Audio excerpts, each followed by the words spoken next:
Welcome everyone to Let's Play Infinity Wars, the online CCG by the two people you saw up there. This is a free CCG available on Steam, and before we do anything else, I'm going to log in and take you through Basic, because I need to refresh my skills a bit.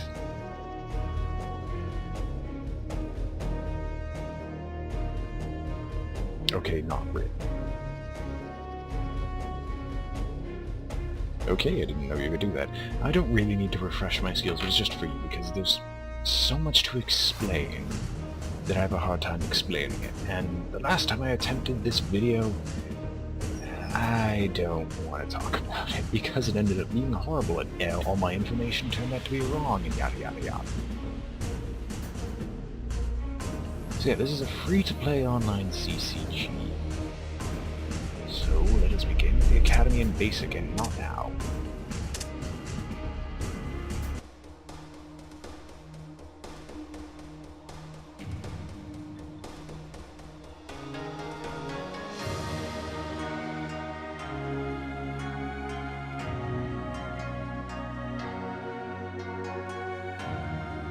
I'm not going to be speaking during this, mostly because I forgot to turn on push to talk, but also because there's a lot of speaking, and I already know that you're probably tired of me just talking over everything. Plus I want you to get a good feel for the music to begin with, because you're not going to be hearing this for very long, considering the music in this game is faction dependent.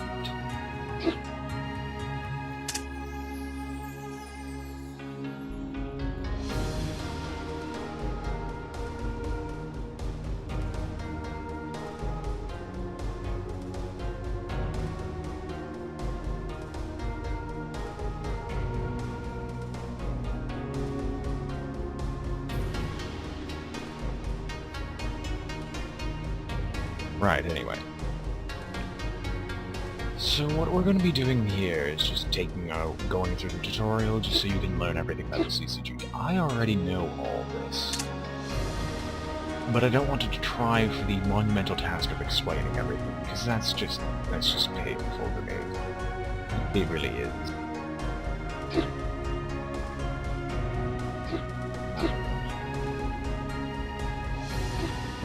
Okay. Let's leave you there, then.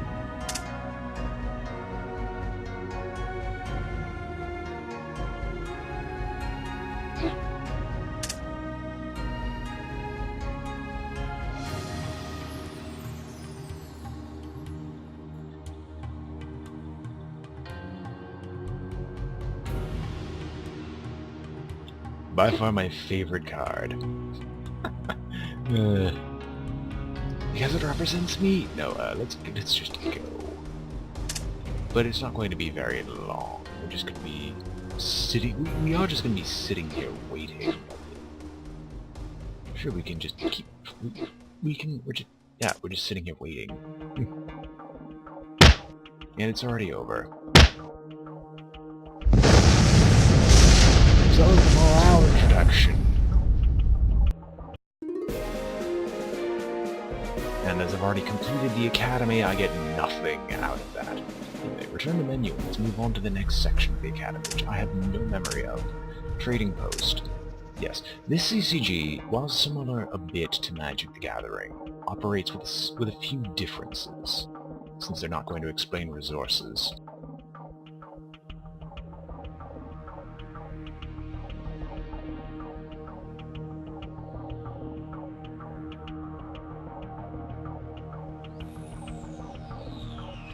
Yeah, anyway. Resources operate like this. You have your base cost at the start of any match of just 1 res. This 1 resource can be used to spend on any card that has 1 resource cost in the upper right-hand corner. Or less. I don't know of any cards that have less than 1 resource cost. But anyway, at the beginning of every turn, your resources will go up by 1 permanently, and it'll be recharged to the maximum, and it will do this every turn up until the maximum of 10. And with that knowledge, let's move on to the trading post. I'll shuffle.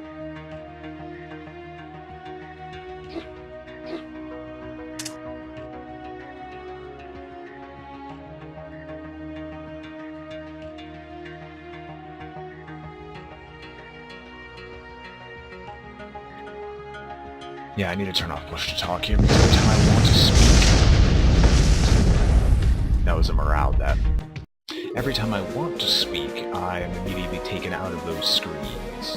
So yeah, I'm gonna have to turn off push to talk next time. You'd think I would have done this yesterday, but no. Anyway, now for the way the game is played. It's the simultaneous turns, which was a really strange concept to me to begin with, and once I finally got the hang of it, I became much better at this.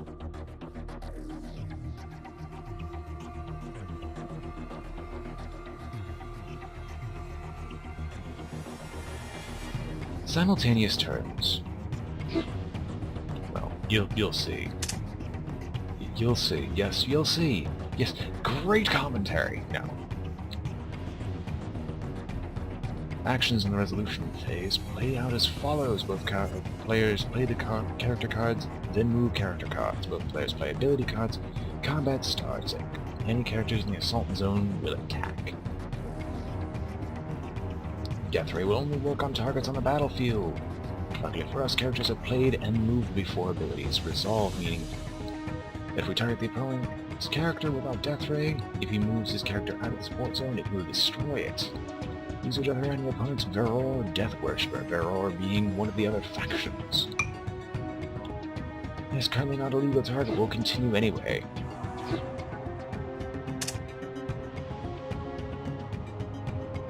And it didn't move out of the support zone.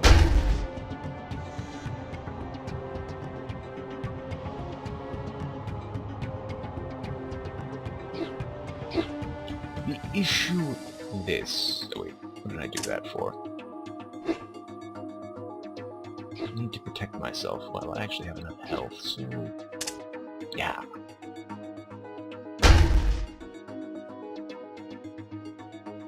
And every single card is animated during that sort of thing. I don't know why you would. What the f... Complete every academy. What? Oh yeah, I forgot to mention, the quests for me were bugged as all heck. So I'm gonna return to the main menu, because that shouldn't have happened, alright. Daily win, free day, what? Academic, I'll claim my rewards. Sure, let's go with this. This is going swimmingly so far. Really, I just want to show the basics so I can just go right into constructed again, and hopefully my deck has not failed miserably. Not now, zone types. Although we've already dealt with this slightly in the form of the defense support and assault zones, but we need to learn about the command zone and such things. Different cards can affect units in different zones, yada yada. It's important to utilize these cards effectively. The Mass Death card will destroy creatures in all combat zones. I don't want to play my Demon of Gluttony. Stop that.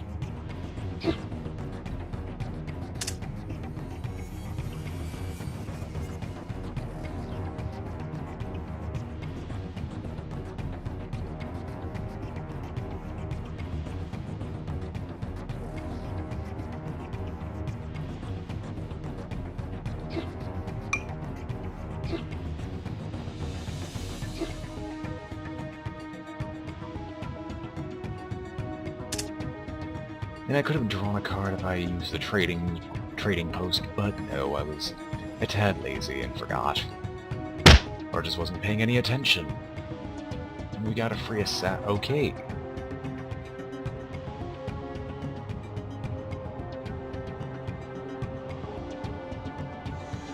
So I'm gonna do word of command, procurement defense, so... Candidate Researcher. This is a unique character card. I'll explain the unique characters and stuff later, because I don't think there's a tutorial on this. All this card is good for is card draw.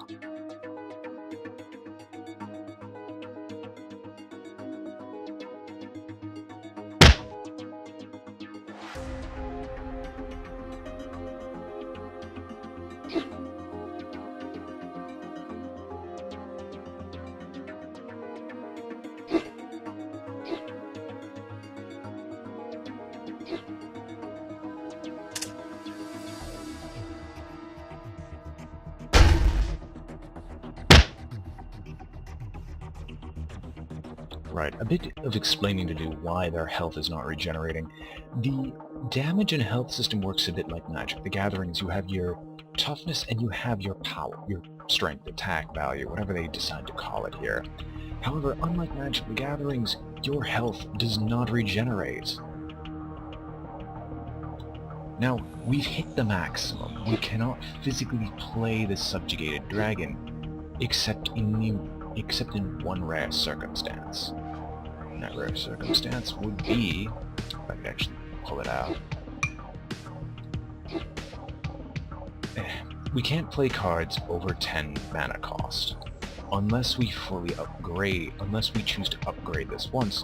How this works is we pay, I think, 8?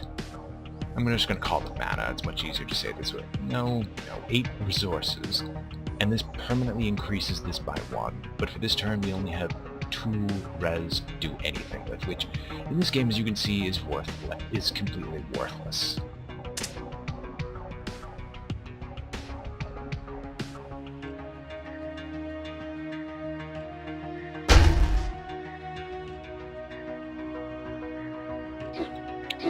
So I'm going to activate Sack you, move you into the assault zone, kill you off, and then summon someone else. Now, the weird thing about Assassinate is that when you kill it, when the ability resolves, reduction in max resources. Thankfully it happens at the end, since the ability card has not yet resolved, we still have all the resources to play the cards that we want.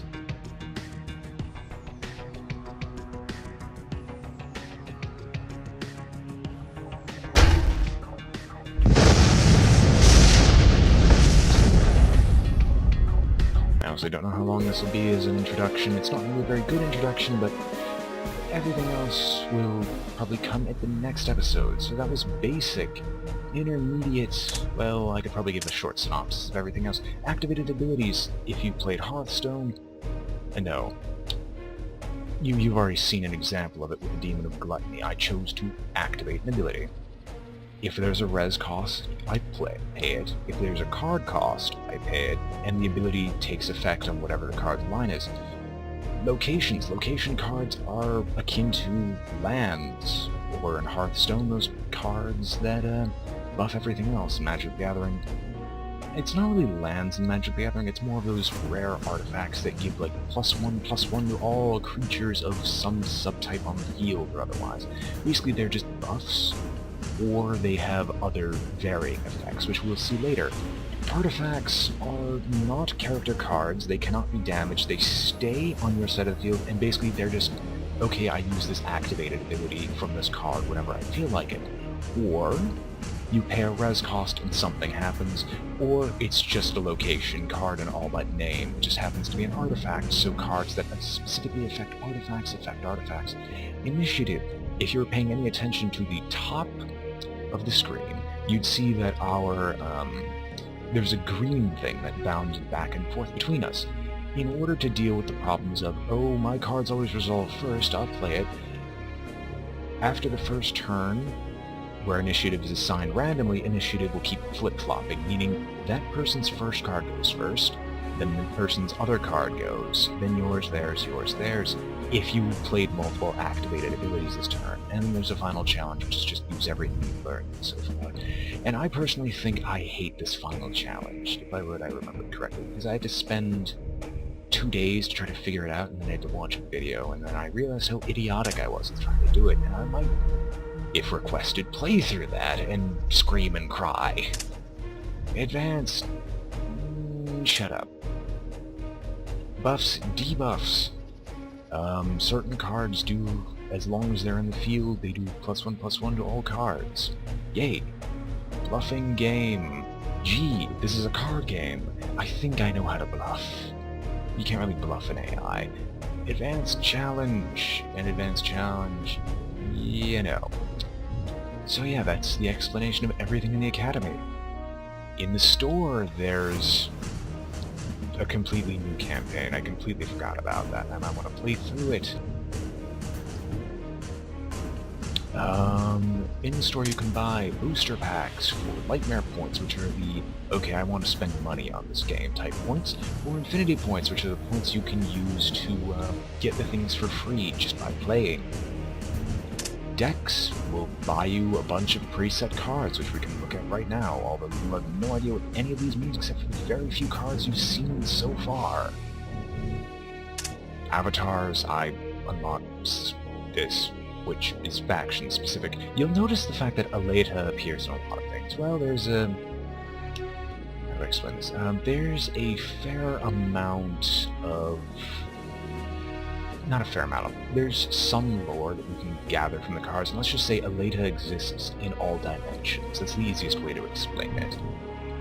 Card backs, self-explanatory, but you can only buy these with Nightmares. Battlefields, same thing, just changes the way the battlefield looks. Pre-orders, I have none. Inventory, you'll occasionally get free booster packs and stuff from performing certain tasks and otherwise, and those will exist here. And then here's my bloody profile. If there's anything I don't want you to see, well, the recording will cut out randomly. And I'm very close to leveling up to explain you how this works. Medals. Medals are, well, you can just read the descriptions.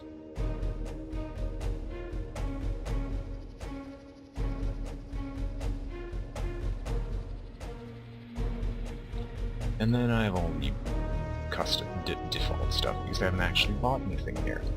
Lots of campaign stuff, and there's the Overseer campaign, which how much time do I have?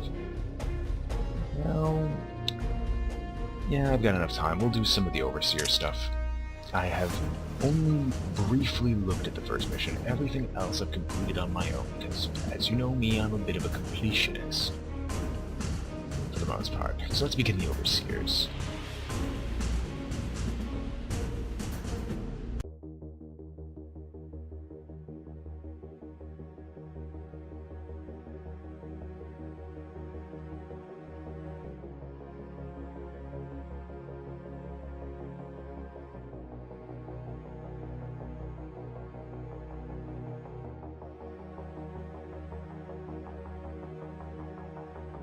Right, brief explanations. The Sleepers are my favorite faction. They are the undead, we're gonna swarm you with cards that keep coming back from the dead battlefield. The Overseers are a faction completely new to me, so they're just as new to you as they're new to me. But then again, you're new to this whole game, so until I get back into the swing of things, I'm not gonna be messing with my Sleepers deck. Let's use some of these new cards. Geez, fan service-y much.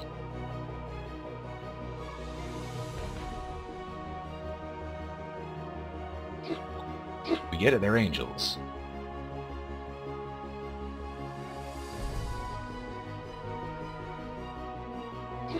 Right, so it's time to explain some of these things. Unlimited characters. When it comes to deck building, unlimited characters can place an unlimited amount. You could place an unlimited amount of it in your deck. These are your baseline cards that are almost guaranteed to be in every deck. And unfortunately there isn't a wide variety of them yet, and as a result there aren't many unlimited characters besides very specific ones that are in decks. Nice music though, and like I said, music is faction specific, so if we're playing the Overseers, we get this upbeat techno stuff. Let's see. These are characters, you can have 3 of them in your deck, and multiples of them on the field. We're gonna play this. Unique characters. You can have 3 of them in your deck, but you cannot play more than 1 of them on the field at a time. The game will not let you do that. And it's end your turn.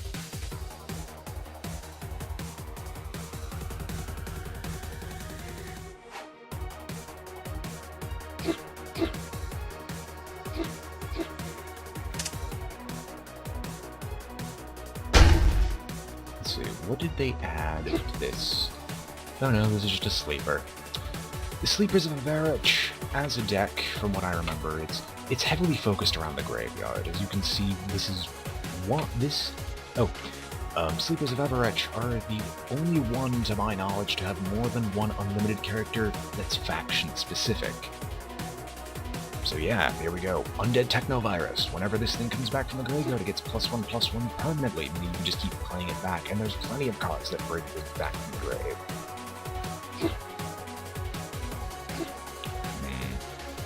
I'm gonna drop you here, because you're gonna have to deal with this sleeper. You will be played.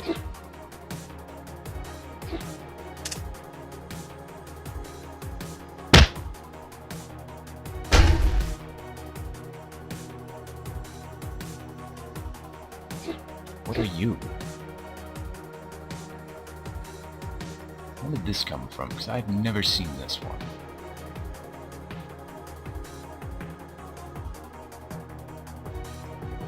Well, this is going to be a disgusting card. I want that now. Why, game? Why are you addicting me? Anyway, well, I don't see why not.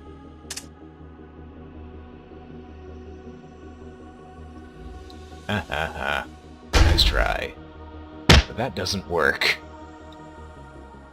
So you're gonna be the sacrificial lamb, and we're just gonna summon a few like for you. Well, it seems to be that there's a lot more remove from play cards in the game now, which wasn't always the case.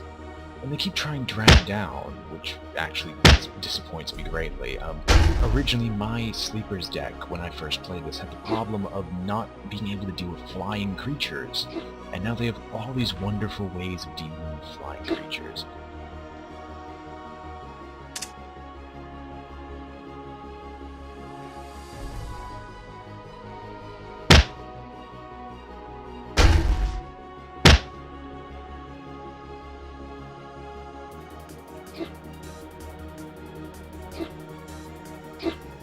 What is this?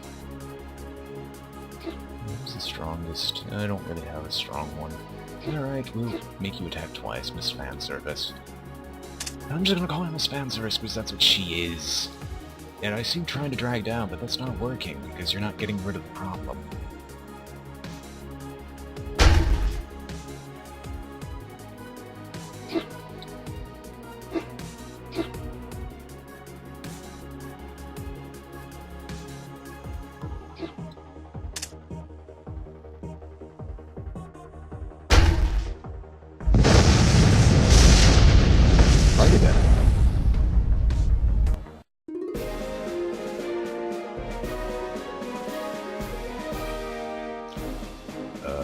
Okay.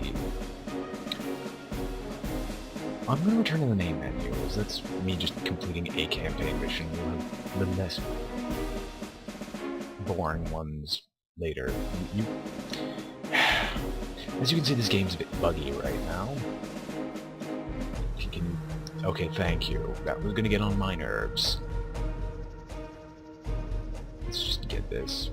Randomized booster pack at 15 cards. Thank you. Now, the booster pack system here, operates similarly to Magic the Gathering's real-life booster pack thing, where every pack is guaranteed. Every pack you buy from the store, if it's the 3-card pack, is guaranteed to have an uncommon in it. If it's the 15-card pack, I think it's 1 rare and 2 other uncommons, with all their other commons and the other randomized chance for something better. Let's go through and see what we get.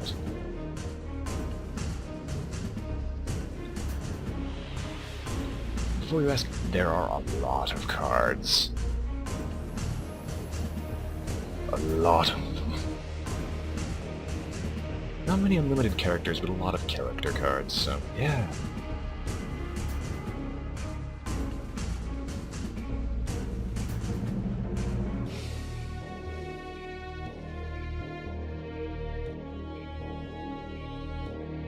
These are the generic Flame Dawn cards, if anyone's interested. And I'm getting a call, meaning I'm gonna have to cut this short.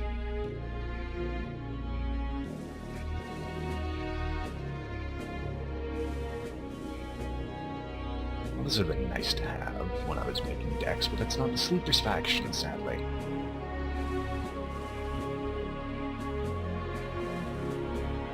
And that's... I can remember Warriors of the Emerald Dragon? No, Descendants of the Dragon. I can never remember what this is. Yes! Another Sleepers card. Agent Coil.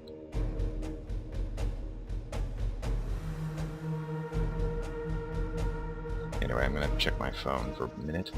But yes, I'll probably give you a brief overview of the deck. Oh, okay. I'll give you a brief overview of the deck at least, so you're not as, well, annoyed with the quality of this, because I'm not very good at quality. Reward is new cards! Let's see what the new cards are. Well, we can see one thing, the game is sympathetic to me. Anyway.